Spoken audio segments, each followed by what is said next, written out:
Welcome to The Explainer. Today we're not actually going to go searching for a lost continent under the sea. Nope. Instead, we're charting the incredible journey of one of the world's most famous stories, tracing how it went from a philosopher's thought experiment to a global obsession. So you gotta imagine, for the ancient world, this phrase was the ultimate warning. Tradition says it was carved right onto the Pillars of Hercules, those two huge cliffs on either side of the Straits of Gibraltar. This was, quite literally, the edge of the known map, the end of the world. And that's the big question, right? To really get the story of Atlantis, we have to forget about all the crystals and the sonar maps for a minute and go all the way back to why this powerful idea was cooked up in the first place. Okay, so let's rewind. Let's go all the way back to the source. We're in Athens, around 360 BC, and the idea of Atlantis doesn't start as history. It starts as a thought experiment from one of the greatest minds of the ancient world. So in these two books, Plato drops the story of Atlantis. He describes it as this crazy, powerful naval force way out west of the Pillars of Hercules. He talks about an island bigger than ancient Libya and Asia Minor put together, with this super advanced and powerful civilization. But he wasn't writing a travel guide. He had a much, much deeper point to make. And this, right here, is the absolute key to the whole thing. Atlantis was created to be the villain. Plato was using it as a fictional allegory, basically a story that's really about something else.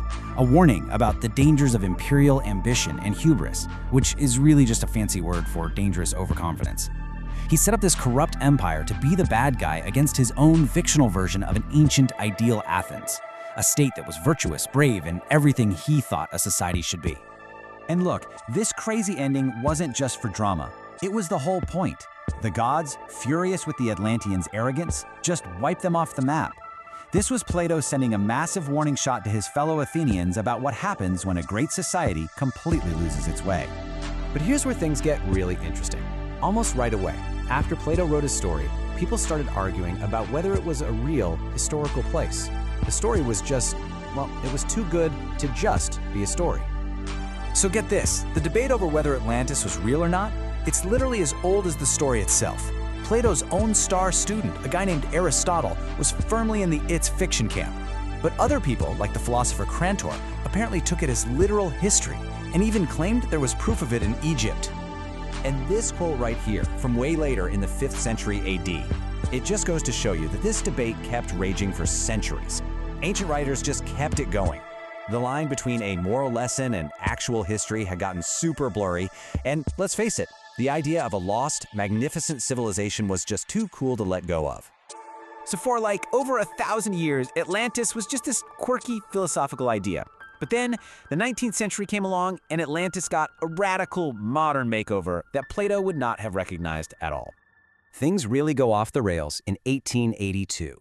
A former US congressman named Ignatius Donnelly publishes this book, Atlantis, the Antediluvian World, and he argues it was a real place, the mother of all civilizations. From there you get figures like Madame Blavatsky and the psychic Edgar Cayce folding it into their mystical beliefs, adding all sorts of new stuff, powerful crystals, ancient aircraft, secret spiritual races, the works. So yeah, Plato's serious political warning? Totally gone. Out the window. The new Atlantis was a paradise, a fantasy of a perfect past that we had somehow lost. And this new version, promising ancient secrets and lost super tech, just captured the public's imagination in a way Plato never, ever could have intended. Well, once you start believing Atlantis was a real place, with all this amazing stuff, what's the next logical step? You gotta go find it, right? And so the great global hunt began. And I mean, people have looked everywhere. Theories have put Atlantis all over the map. The Greek island of Santorini, whose volcano blew up the Minoan civilization, maybe that was it. Or off the coast of Spain, or Antarctica, even that giant circular thing in the Sahara Desert. Dozens and dozens of theories, but not one single shred of actual credible evidence.